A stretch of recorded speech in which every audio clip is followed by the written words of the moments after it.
9.5 அடி உயரத்துக்கு அற்புதமான ஒரு பெருமாள் விக்கிரகம். திருப்பதிக்கே வந்து விட்டோமோ என எண்ணும் அளவுக்கு காட்சி தரும் அற்புதமான சந்தான ஸ்ரீனிவாச பெருமாள்.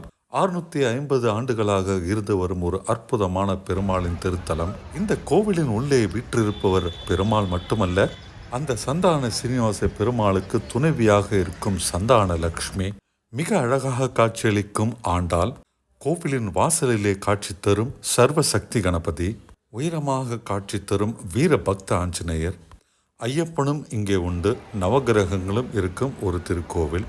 இந்த கோவிலில் நடத்தப்படும் சந்தான கோபால் பூஜை. இப்படி ஒரு கோவில் நம்முடைய சென்னையில் இருக்குதுன்றது நிறைய பேருக்கு தெரியாதுங்க. வாங்க அந்த கோவில் எங்கே இருக்குது, அதனுடைய சிறப்புகள் என்னன்றதை நம்ம இந்த வீடியோவில் பார்க்கலாம். இது டிராவல் லைஃப் சேனல். நான் உங்கள் கோட்டீஸ்வரன். ஃப்ரெண்ட்ஸ், ஒரு அற்புதமான கோயிலுக்கு நான் இன்னைக்கு பயணப்பட்டு இருக்கேன். இந்த கோவில் எங்கே இருக்குன்னா, நம்முடைய சென்னையின் மேற்கு பகுதியில் இருக்கும் முகப்பேரில் இருக்குது. முகப்பேரில் பார்த்தீங்கன்னா முகப்பேர் வெஸ்ட் அப்புறம் முகப்பேர் ஈஸ்ட்ன்ட்டு 2 இடம் இருக்குது. நம்ம இப்போ போகிற இடம் முகப்பேர் வெஸ்ட். அந்த திருக்கோவில் பெயர் ஸ்ரீ சந்தான ஸ்ரீனிவாச பெருமாள் கோவில். நான் அம்பத்தூர் இண்டஸ்ட்ரியல் எஸ்டேட் வழியாக இப்போ முகப்பேருக்கு போய்கிட்டு இருக்குங்க. முகப்பேர் வெஸ்ட்டில் பார்த்தீங்கன்னா வெள்ளாளர் தெருன்ற ஒரு தெருவில் தாங்க இந்த அற்புதமான கோவில் இருக்குது. அன்று சென்னையில் முகப்பேர் என அழைக்கப்படும் அந்த இடத்தின் ஒரிஜினல் பேர் பார்த்தீங்கன்னா மகப்பேறு. மகப்பேறு என்ற அந்த பெயர் தான் காலத்தின் கட்டாயத்தில் மருவி இப்போது முகப்பேர் என்று அழைக்கப்படுகிறது. ஒரு காலத்தில் முதலியார் சமூகத்தை சேர்ந்தவங்க இந்த கோவிலை பராமரித்து வந்தாங்க. ஆனால் இந்த கோவிலை இப்போது பராமரித்து வருவது நம்முடைய தமிழ்நாடு அரசு. இந்து சமய அறநிலையத்துறையின் கட்டுப்பாட்டில் இந்த கோவில் இப்போ வருதுங்க. இந்த திருக்கோவில் 650 ஆண்டுகள் பழமையான ஒரு திருக்கோவில் தாங்க. ஆனால் சில நூற்றாண்டுகளாக இப்போ நம்ம பார்க்குறோமே இந்த வடிவத்தில் இந்த கோவில் இப்போ அமைக்கப்பட்டிருக்கிறது. அந்த காலத்தில் இந்த கோவிலை நிறுவியவர் அருணாச்சல முதலியார். அவருக்கு ஒரு நாள் கனவில் பெருமாள் வந்து சந்தான ஸ்ரீனிவாச பெருமாளாக தான் அந்த இடத்தில் இருப்பதாகவும் தன்னுடைய சிலை அந்த நிலத்தின் கீழே இருப்பதாகவும் சொன்னதாக சொல்லப்படுகிறது. அந்த இடத்தில் தோண்டி பார்த்தபோது அந்த இடத்தின் கீழே வந்து ஒரு அற்புதமான பெருமாளுடைய சிலை காணப்பட்டது. அந்த சிலையை நிறுவி அதற்கான பூஜைகள்லாம் ஒரு சிறிய கோவிலில் அப்போ நடத்திட்டு வந்தாங்க. இந்த கோவிலில் ஒரு தனிச்சிறப்பு இருக்குங்க. நீண்ட காலம் ஆகியும் பிள்ளை பிறக்காமல் இருக்கும் தம்பதிகள் இந்த பெருமாளை வணங்கி சென்றால் குழந்தைகள் உடனே பிறப்பதாக ஐதீகம். இந்த கோவிலின் ராஜகோபுரம் பார்த்தீங்கன்னா 5 அடுக்கு கொண்டது.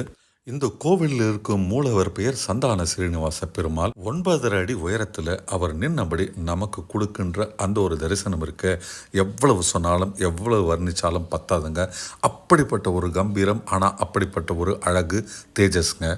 திருப்பதியில் இருக்கிற வெங்கடேச பெருமாளை பார்த்த மாதிரி தாங்க இந்த பெருமாளும் இருப்பதாக இங்கு இருக்கும் பக்தர்கள் கருதுகிறார்கள். இந்த கோவிலில் ஒரு முக்கியமான பூஜை நடத்தப்படுகின்றது. அந்த பூஜையின் பெயர் பார்த்தீங்கன்னா சந்தான கோபால பூஜை. குழந்தை வரம் வேண்டி நிறைய தம்பதியினர் இந்த கோவிலுக்கு வந்து இந்த சந்தான கோபால பூஜையில் கலந்து கொள்கின்றனர். அந்த பூஜையின் போது சந்தான கோபாலனுக்கு தொட்டிலிட்டு அந்த தொட்டிலையும் ஆட்டுகின்றனர். அதுபோல சந்தான கோபாலனுக்கு தேனும் வெண்ணையும் வழங்கப்படுகின்றது.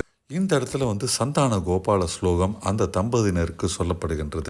அந்த ஸ்லோகத்தை அடுத்த 48 நாளுக்கும் அந்த தம்பதியினர் உச்சரிக்க வேண்டும் என்று சொல்லி அனுப்பப்படுகின்றனர். இந்த சிறப்பு பூஜையானது நல்ல நாட்களில் நடத்தப்படுகின்றது. அதாவது பௌர்ணமி, திருவோணம், புனர்பூசம், சுவாதி, ரோஹிணி, ரேவதி போன்ற நட்சத்திர நாட்களில் நடத்தப்படுகின்றது.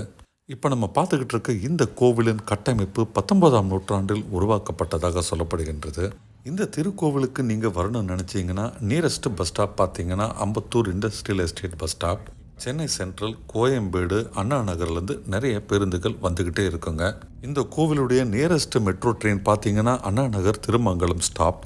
அங்கேருந்து ஷேர் ஆட்டோ எடுத்துக்கிட்டு நீங்கள் முகப்பேர் கிட்ட இறங்கிட்டு அங்கேருந்து ஏதாவது ஆட்டோ எடுத்து ரீச் ஆகிடலாம். நியரஸ்ட் ரயில்வே ஸ்டேஷன் பார்த்தீங்கன்னா பட்ரவாக்கம் அல்லது அம்பத்தூர். நண்பர்களே, உங்கள் வீட்டில் திருமணமாகி குழந்தை பிறக்காத தம்பதியினர் யாராவது இருந்தால் தயவு செய்து அவர்களை இந்த கோவிலுக்கு வரவழைத்து இங்கு நடக்கும் சந்தான கோபால் பூஜைகள் கலந்து கொள்ளும்படி சொல்லுங்கள். அவர்களுக்கும் குழந்தை பாக்கியம் கிடைக்கட்டும். இதுவரைக்கும் நீங்கள் இந்த அற்புதமான கோவிலுக்கு வந்து பெருமாளை தரிசிக்கலைன்னா உடனே வாங்க. 9.5 அடி உயரத்தில் பெருமாளின் கம்பீர காட்சியை கண்டு நீங்கள் மகிழ்ந்துருவீங்க. இந்த வீடியோ பிடிச்சிருக்குன்னா மறக்காமல் வீடியோவை லைக் பண்ணுங்கள். அதுபோல் இது இருக்கும் சேனலில் சப்ஸ்கிரைப் பண்ணாட்டி உடனே சப்ஸ்கிரைப் பண்ணுங்கள். உங்களை அடுத்த வீடியோவில் வெகு சீக்கிரம் காண்கிறேன். நன்றி, வணக்கம்.